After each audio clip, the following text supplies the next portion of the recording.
तो बच्चों, आज हम सीखने वाले हैं पाठ 12 अनुपात और समानुपात। ठीक है, तो इससे पहले हम अनुपात पढ़ चुके हैं। ठीक है, तो अनुपात में हमने क्या सीखा बच्चों कि यदि दो राशियां हैं हमको दे रखी हैं, ठीक है, उनका मुझे अनुपात निकालना है, तो सबसे पहले हमको क्या बात ध्यान में रखनी है कि उनकी जो इकाइयां हैं वो समान होनी चाहिए, यानी कि यूनिट सेम होनी चाहिए। ठीक है, जैसे हमने रुपये पैसे वाले सवाल पढ़े, मीटर किलोमीटर वाले सवाल पढ़े, ठीक है, या मीटर सेंटीमीटर वाले सवाल पढ़े। ठीक है, तो उसमें हम क्या करते हैं, इकाइयों को समान बनाते हैं। यदि एक चीज पैसे में दे रखी है और एक चीज रुपये में दे रखी है, तो हम क्या करते हैं, जो चीज रुपये में दे रखी है उसको भी किस में बदल देते हैं, पैसे में। तो उसके लिए मुझे क्या आना चाहिए, इकाई रूपांतरण कैसे करते हैं। ठीक है, इकाई कैसे बदलते हैं यह पता होना चाहिए। तो इकाई बदलने का मतलब क्या है कि आपको यह पता होना चाहिए कि रुपये पैसे वाला सवाल है तो एक रुपये में कितने पैसे होते हैं। ठीक है, तो एक रुपये में कितने पैसे होते हैं, 100 पैसे होते हैं। एक मीटर में कितने सेंटीमीटर होते हैं, 100 सेंटीमीटर ही होते हैं। एक सेंटीमीटर में कितने मिलीमीटर होते हैं, एक सेंटीमीटर में कितने मिलीमीटर होते हैं। सेंटीमीटर आपका स्केल होता है ना, तो उसमें जो छोटे छोटे खाने हैं वो मिलीमीटर के होते हैं। तो एक सेंटीमीटर के बीच में, एक या दो के बीच में कितने छोटे छोटे खाने होते हैं, 10 होते हैं। देखना जरा, गिनना जरा उनको। एक सेंटीमीटर में 10 मिलीमीटर होते हैं। तो यह पता होना चाहिए आपको, एक किलोग्राम में कितने ग्राम होते हैं, 1000 ग्राम होते हैं। एक लीटर में कितने मिलीलीटर होते हैं, 1000। एक लीटर में 1000 मिलीलीटर भी होते हैं। समझ लो बात। एक घंटे में कितने मिनट होते हैं, 60। तो ये सब आपको पता होना चाहिए। इसी से हम क्या करते हैं, इकाइयों को रूपांतरित करते हैं या इकाई को बदलते हैं। तो जब इकाई समान हो जाती है तब अनुपात क्या होता है, उसको भिन्न के रूप में लिखते हैं। समझ में आ रही बात। और फिर उसको सरलतम रूप में लिखा जाता है। ठीक है, सरलतम रूप का मतलब हम भाग दे के लिखते हैं। भाग देना जिसको हम क्या बोलते हैं, काटना भी बोलते हैं। काट करके लिखते हैं, यानी कि भाग देते हैं। अंश और हर में एक ही संख्या से भाग दिया जाता है। एक ही संख्या से देंगे, अलग अलग संख्याओं से नहीं। ठीक है, अब देखिए, अब हम समानुपात, उसके बाद क्या आता है, समानुपात। तो समानुपात का मतलब किसको बोलते हैं, यदि दो अनुपातों के मान बराबर होते हैं। दो अनुपात है हमारे पास, कितने अनुपात हैं, दो अनुपात। यदि दो अनुपातों के मान बराबर आ रहे हैं तो हम उनको क्या बोलते हैं कि वे अनुपात समानुपात में हैं, यानी कि वे समानुपाती हैं, प्रोपोर्शनल है। अंग्रेजी में क्या बोलते हैं उसको, proportional. If two ratios are equal then we call the ratios are proportional। समझ में आ रही बात। जब दो अनुपात बराबर होते हैं तो हम क्या बोलते हैं कि वे अनुपात क्या हैं, समानुपाती हैं। ठीक है, तो उसी पर आधारित एक प्रश्न है। देखिए, क्या 30, 40, 45, 60 समानुपाती हैं। ठीक है, तो यहां पर देखिए बच्चों, 30 और 60 को हम क्या बोलते हैं बच्चों, चरम पद बोलते हैं। ठीक है, चरम पद, एक्सट्रीम टर्म। और 40 और 45 को जो बीच के हैं, बाद वाले, यहां पर ये बाद वाला है, यहां पहले वाला है, इनको क्या बोला जाता है, मध्य पद बोला जाता है, मिडिल टर्म। ठीक है, इनको मध्य पद बोला जाता है, इनको चरम पद बोला जाता है। ठीक है, तो ये बात भी आपको याद रखनी। अब देखिए, ये हमें पता करना है, क्या ये जो हमारे पास क्या दे रखी हैं संख्याएं, ठीक है, 30, 40, 45 और 60 समानुपात में हैं। क्या ये संख्याएं समानुपात में हैं? तो हम क्या करेंगे, पहले 30 और 40 का अनुपात निकालेंगे, पहले दो पदों का, ठीक है। उसके बाद हम 40 और 60 का अनुपात निकालेंगे, सॉरी 45 और 60 का। यदि ये दोनों अनुपात कैसे आते हैं, बराबर आते हैं, समझ में आ गई बात। यदि ये दोनों अनुपातों के मान बराबर आएंगे तो हम क्या बोलेंगे कि ये जो संख्याएं हैं ये क्या हैं, समानुपाती हैं या समानुपात में हैं, ऐसा बोलेंगे, ठीक है बात। तो कैसे करते हैं देखिए हल। सबसे पहले मैं ये दो संख्याएं लूंगा, 30 और 40 का अनुपात।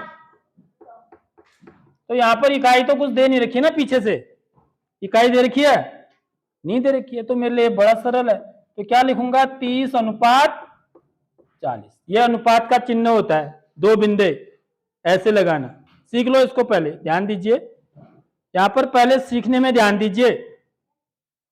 तो इसको क्या लिखूंगा मैं अब, 30/40, ठीक है।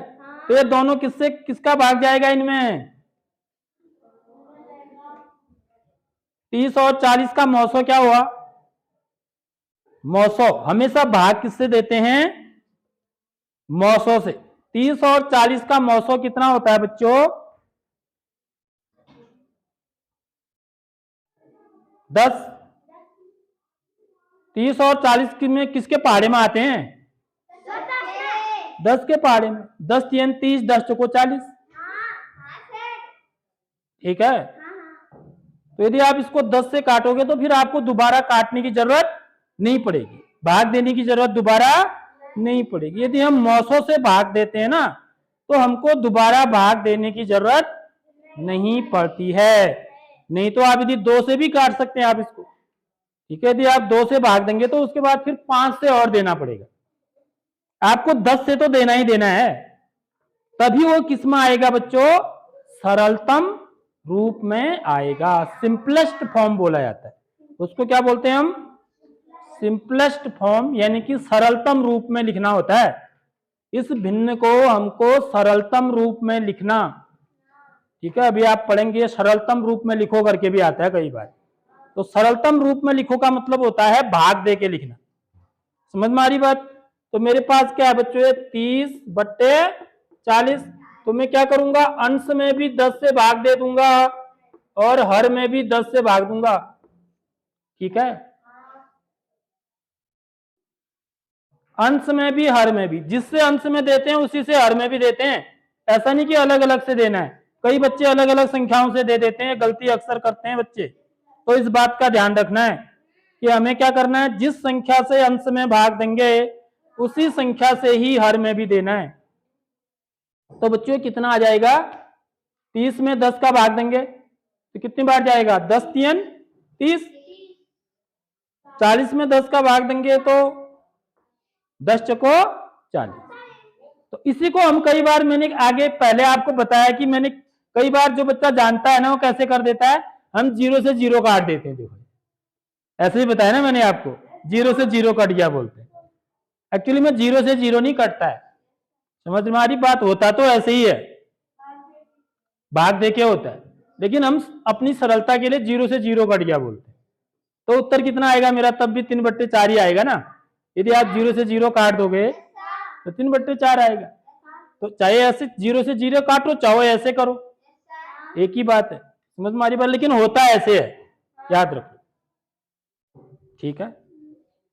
तो इसका मान कितना आ गया बच्चों, 30 और 40 का अनुपात कितना आया, फिर 3/4। इसको अब अनुपात के रूप में लिख देंगे। कितना अनुपात आ गया, 3/4 को क्या लिखेंगे, 3/4।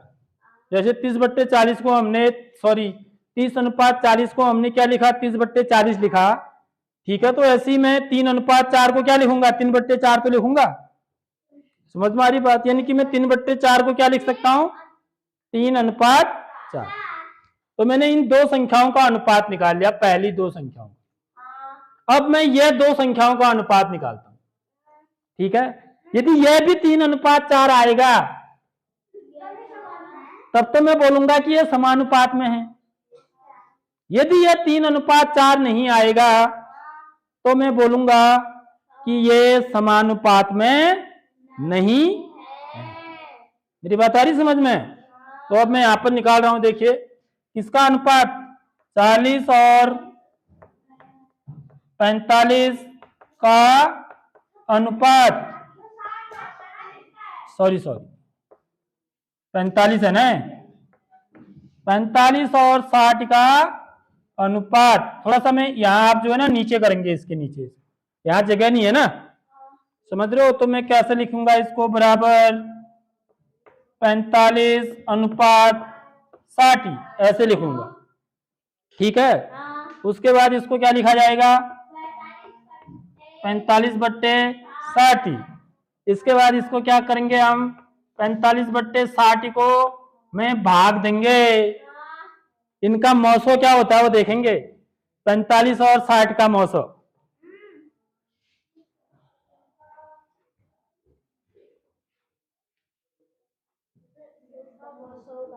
हाँ, किसका भाग जाता है दोनों में,